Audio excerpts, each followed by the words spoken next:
What is going on, guys? In today's video I will show you the top 3 best witch builds in Path of Exile 2. In this guide I will give you a quick overview of the best setups for both ascendancies, so Infernalist and the Blood Mage. Then I will explain what skill gems and upgrades should you focus on. Then as well we'll see what is the best gear and how to get it for both the mid game and end game. And then finally we will go over the passive tree, attributes, your skill rotations, and even what atlas passive should you use, so we would be able to get the highest damage possible and much more. And before we continue, thanks to the Time Saver. They are a pro website that provides POE 2 services like cheap currency, custom builds, boosting and top quality items, orbs, and much more. They also have a lot of comments on Trustpilot, and this website is really worth a try. So make sure to check them out by using my link in the description.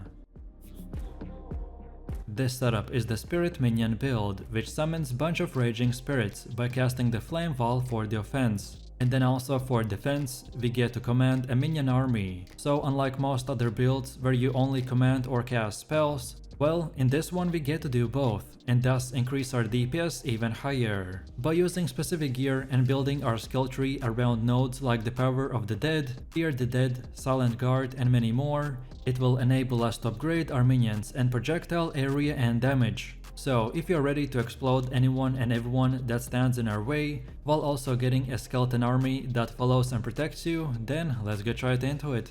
So let me show you the build, and for the main class we have chosen to go with the Witch, and the ascendancy is the Infernalist. At first glance it looks like we're using way too many skills, but most of them are passive and will work in the background, so we will only use few of them on our skill bar. Then for the first skill we have the Summon Infernal Hound with support gems like the Elemental Army, Meat Shield, Fire Exposure, and the Strip Away. Then second we got the Unearth with Minion Instability and the Infernal Legion. Then next we got the Flammability with the Heightened Curse and the Spell Cascade. Then next we have the Skeletal Arsonist with Feeding Frenzy, Scatter Shot, and the Martial Tempo.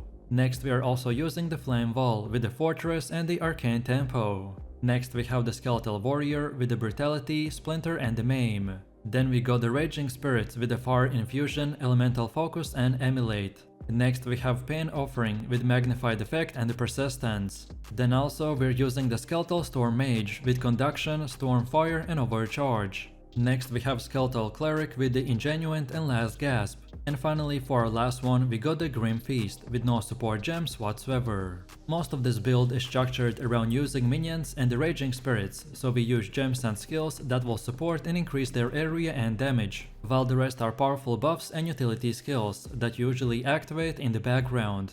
Next, let's quickly take a look at our leveling setup, which we need to use up until about level 25. Because the first few levels can be a bit rough until you get the Raging Spirit skill. So first off we have the Unearth with Minion Instability and Brutality. Next we have the Skeletal Sniper with the Martial Tempo and the Scatter Shot. Then next we also got Contagion with Concentrated Effect and Elemental Focus. And then finally we're using the Flame Wall with Fortress and the Arcane Tempo. This is your basic setup up until we increase our damage. Next up we have our passive tree. For most new players, this can seem extremely daunting, so let me quickly explain. In very simple terms, every character is granted one passive skill point every time they level up, and are sometimes even granted more for completing certain quests. We have 3 node types, so small nodes, notable nodes, and keystones. All of them act as checkpoints that you want to reach and make a path to build around a specific playstyle. So let's take a look at our setup, and we want to start at the spell and minion damage node, and make our way like this while on our way grabbing the Raw Destruction and the Power of the Dead. Then now let's go to the right and get these 2 red nodes and then these 2 more blue ones. Then after that we want to circle back a little and make our way all the way to here to get the pure energy, which will increase our defense, which we desperately need in the early stages. Then now let's go again back to the top, but this time take the left side, and then from here we want to take all of these half circles, so we could get the Essence Infusion, then the Growing Swarm, and also the Dispendable Ward. And now from here just make your way all the way to the top of the right side, and the order in which you do it doesn't really matter, as long as you follow this path. And then now let's go all the way to the middle again, and for our Ascendancy build, this is what we have. So at the beginning you want to unlock this Loyal Hellhound for an extra minion and reduce damage taken by 20%.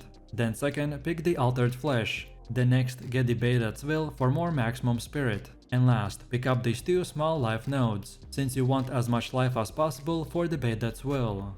And then as far as the attributes go, I recommend to take enough strength and dexterity to meet the gear and support gem requirements, and then use the rest on the intelligence. Next we have our gear. The weapon of our choice is the Rattling Scepter, which base grants us +2 levels to the minions. And then for the bonus stats, we also want to get increased percentage to the minions, allies deal more physical damage, and just more damage increase in general.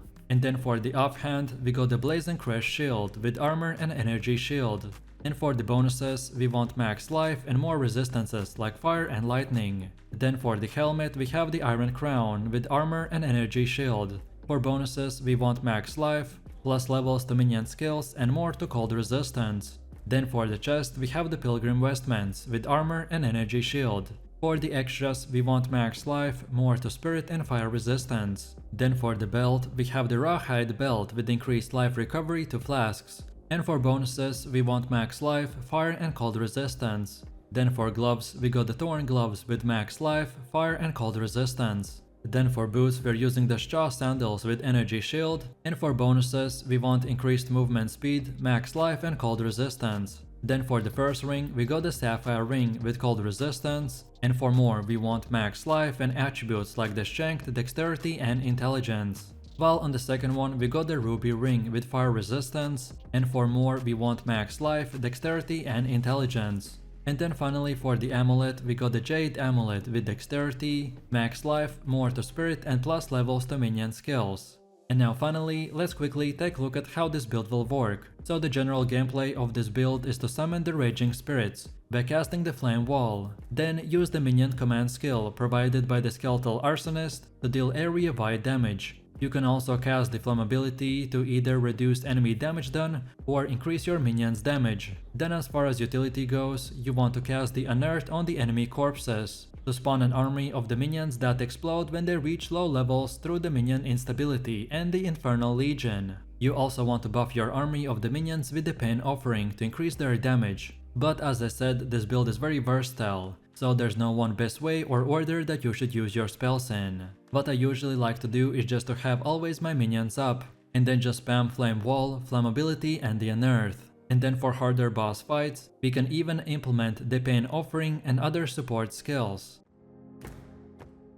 This setup is known as the Bonestorm Witch build, and this skill by itself is a slow clearing ability, but with the right gems, passives and synergies, we can make it 100 times better, and this is exactly what we have right here. This build also has 2 variants, so going full crit chance, what I will personally be doing for myself, or then perhaps go with the Detonate a Dead variant. Both of these will excel at different things, so which one you choose is up to you. This variant, so the full crit chance setup, excels at huge amount of damage. We won't be focusing on anything else besides the massive crits and stacking as much life as possible, because the more life/defense we have, the more damage we can do in return. Also, at some point in the later game, some lowered gear players might run into a mana problem, but lucky for us, the Witch has many tools to address this problem. And with optimized gear, we need nothing more than a single stat roll on our weapon or the gear to completely solve this issue. So if you are finally looking for a super fun Blood Mage build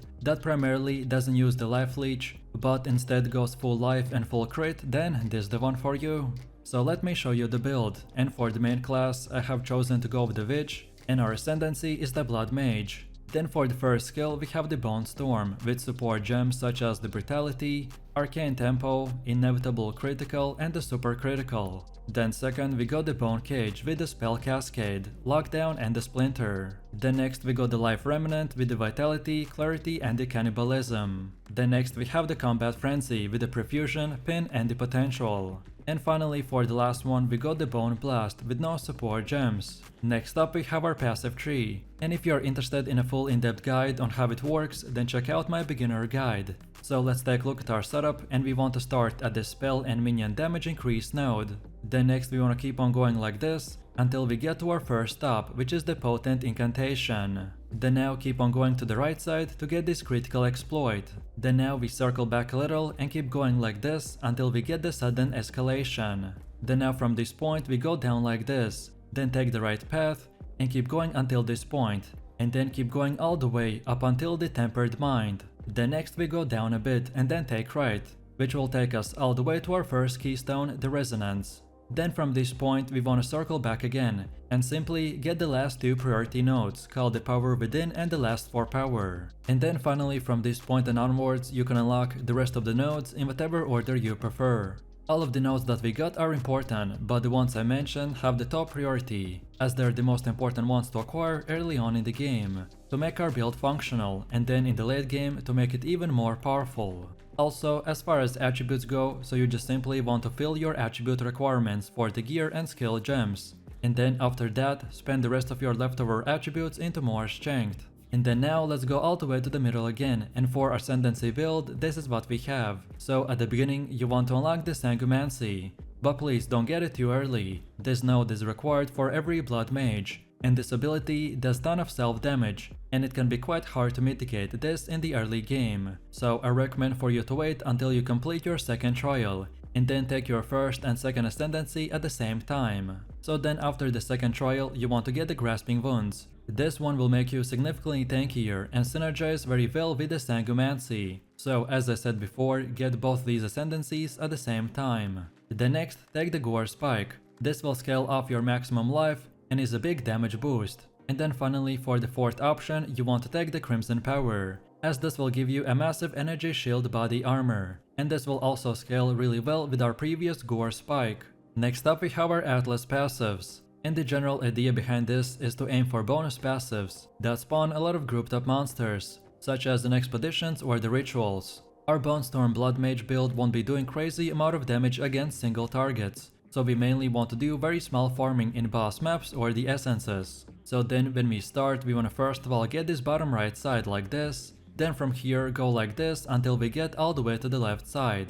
And then when all of these passives are done, then now we go again to the middle. And now take the middle path and then go a bit to the left again and get all of these nodes. Then next we have our gear. The weapon of our choice is the Attuned Wand with the mana drain, and for the extra bonuses we want increased spell damage, plus 3 levels to all physical spell skills, then also increased critical hit chance and more percentage to critical damage bonus. Next we also have the offhand called the Emblem Crest Shield, with the armor and energy shield. This specific shield is the best job that I got, but it's not required. However, for bonuses we want max life, cold and fire resistance. Remember that our main goal is to stack as much life and resistances as possible, so that's why you will see few stats repeating all over again. Then for the helmet we have the Expert Vigor Tiara with the energy shield, and for more we want max life, cold and fire resistance. Then for the chest we have the Guild Vestments with the armor and energy shield. And for bonus stats we need max life, evasion rating and the fire resistance. Then for the belt we have the Rawhide belt with the increased recovery to the flask.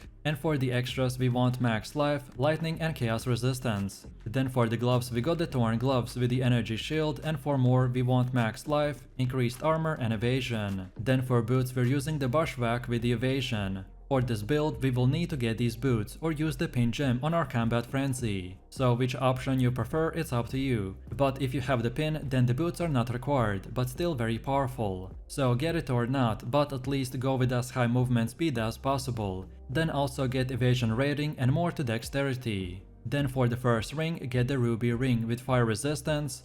And for more we want max life, lightning and chaos resistance. While on the second one we got the Sapphire ring with cold resistance, and for more get max life, fire or lightning resistance. And finally for the amulet, get the Solar amulet with more to spirit and max life. No matter which gear you choose, at least try to get 75% resistance cap on all 4 elements. And now finally, let's quickly take a look at how this build will work. Our main rotation will be the same, no matter if you choose to go with the full crit or the detonator variant. So for weak enemies we simply want to choose a target, and then just spam the Bonestorm with the Bone Cage. And then for bosses or elites we still do the same thing, just this time also integrate the Bone Blast with the Bonestorm and the Bone Cage, and it's that easy. Most of our buffs will work in the background, which will give us the real damage, so then all you have to do is get used to the mechanics, which are mainly to use the channeling trick, then to be kiting enemies 24/7 and pick up the life remnants, and then from here just spam the Bonestorm and the Bone Cage and have fun. This setup's main focus is to scale fire from our attacks, and target big enemy groups to then set them on fire and explode. We are going to be taking the advantage of seemingly limitless power scaling of the demon and then the massive damage of the fire skills. That will help us to decimate endgame content with ease. While leveling, we are going to be similar to other casters. So we shoot fire, things die, we level. However, the endgame is a different beast, because once we get our basic fire setup, we can then start all the maps in the demon form and kill enemies, while its effect ramps up to 70 to even 100 stacks plus, which then we disable the form and instantly reapply to the start demon form all over again, and this way we will be able to stay in the demon form forever, while also having insane amount of DPS stacks at the same time. So let me show you the build, and for the main class I have chosen to go with the Witch, and our ascendancy is the Infernalist. Then for the first one we got the demon form with support gems such as the Vitality, Precision, Clarity, Ingenuity and the Cannibalism. Then second we got the Raging Spirits with the Fire Infusion, Feeding Frenzy and the Martial Tempo. Then next we got Fireball with a Scatter Shot, Fire Penetration, Arcane Surge and the Considered Casting. Next we have the Flame Wall with Inspiration, Arcane Tempo and Magnified Effect. Next up we have the Solar Orb with Elemental Discharge, Fire Exposure, Searing Flame and the Maim. Then for one of the last ones we got the Firestorm with Overabundance, Spell Echo, Hourglass and Inevitable Critical. Then next we have Cast on Ignite with Ember Facilitate, Impetus, Energy Retention and Fire Mastery. And finally for the last one we got the Flammability with Vitality, Precision and Cannibalism. Next up we have our passive tree, and if you're interested in a full in-depth guide on how it works, then check out my beginner guides. So let's take a look at our setup, and we want to start at this energy shield node. Then keep going like this until we get to the mana blessing. Then next we keep continuing moving forwards, and on our way grab this breath of fire and also the arcane blossom. Next up we want to go to the left and keep going until this circle. And then here we take this whole thing. Then next up we want to circle back a little, and from this point this time we move forwards until we get to the top, and then take left and we want to get all of these fire nodes. Then next up we again circle back a little, and this time take right and keep going until these nodes. So Ingenuity, Raw Mana and Arcane Intensity. Then next we want to get our 2 keystones, so first of all get the Eldritch Batter. And then once we have this one we go all the way to the left by following our previous path, and keep going until we unlock the Mind over Matter. And then finally from this point and onwards you can unlock the rest of the nodes in whatever order you prefer. All of the nodes that we have are very useful, but the ones I mentioned have the top priority as they're the most important ones to acquire early on in the game, to make our build functional, and then in the late game to make it even more powerful. Also, as far as attributes go, you just simply want to fulfill your attribute requirements for the gear and skill gems, and then after that, spend the rest of your leftover attributes into more intelligence.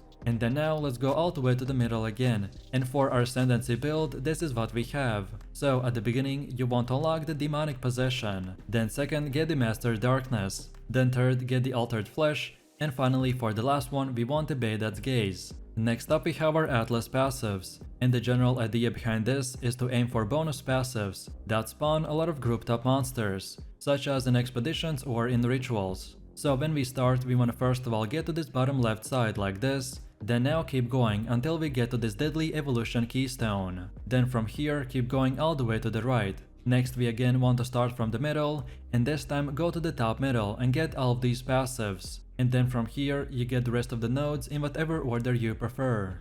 On top of this, we also have these other trees specifically for breaches, expeditions, rituals, delirium and etc. And for these, the order that you select them doesn't really matter, as long as you follow this exact path.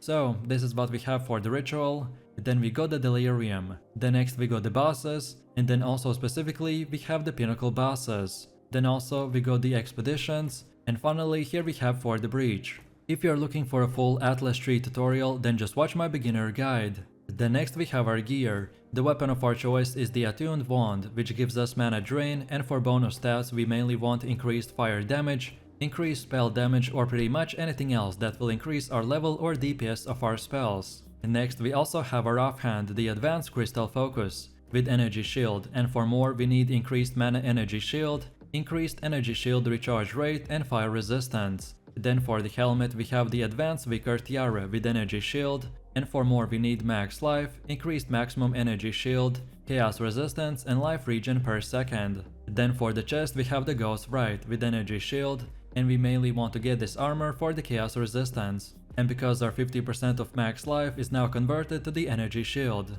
and this will become very useful as we're using the Life Regen, and because of our keystone setup, which I will explain in just a second. But as this is an endgame item to help you with the harder content, so this is not required, and you can get any other body armor, just make sure that you have good resistance, increased Energy Shield and Life Regen on hit.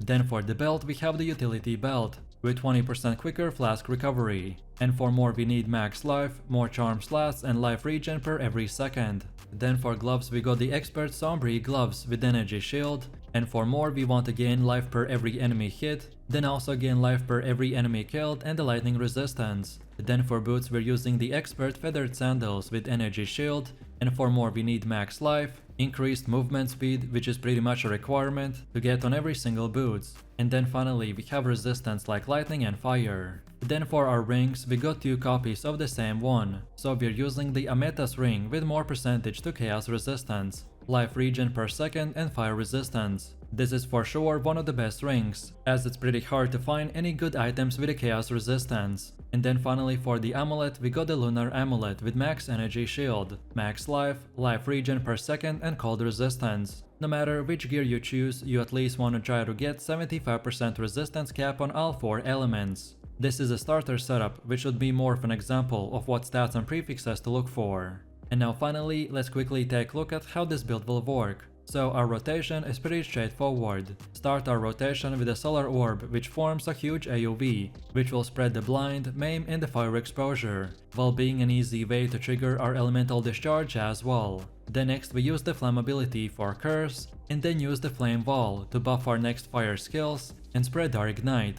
And then from here we just cast the firestorm and finish it off with the fireball, which will do massive amounts of damage while the rest of our spells are active. And on top of this, don't forget that our Ember Facilate from the cast on Ignite is always proccing in the background. So let me know what you think about this build in the comments below. If you enjoyed this, then you definitely don't want to miss my top 3 best builds video, where I showed even more powerful builds. So click the screen now and I'll see you in the next one.